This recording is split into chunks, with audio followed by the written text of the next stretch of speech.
l'emploi. La politique et depuis la fin des municipales, l'UMP est clairement entrée dans une zone de turbulence. Il suffit d'observer depuis quelques jours les petites phrases des uns et des autres, celle du maire de Nice, Christian Estrosi, qui qualifiait le parti de la majorité d'armée mexicaine. Une situation que souhaite, semble-t-il, corriger le chef de l'État. La nomination de Xavier Bertrand en est certainement l'une des premières réponses. Alexandre Cara. Nouveau maire de Nice, démissionnaire du gouvernement, Christian Estrosi a retrouvé sa liberté de parole et ne se prive pas de l'utiliser. Pour ce sarkozyste historique, l'UMP est devenue une machine à perdre les élections.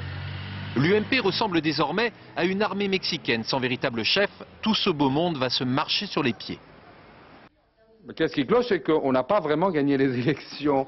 En d'autres mots, une défaite, dont Patrick Devedjian serait bien le responsable pour son exercice solitaire et autoritaire du pouvoir. Son discours officiel reste le même après ces élections municipales qu'avant.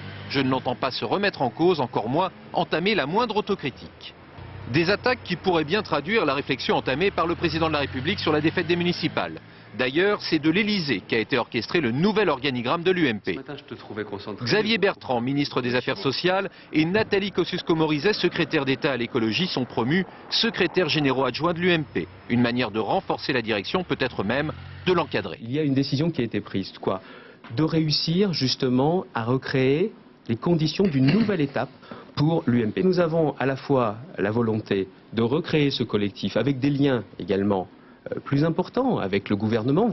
Autre signe de la montée en puissance des sarkozystes, Frédéric Lefebvre et Dominique Paillet sont les deux nouveaux porte-parole de l'UMP.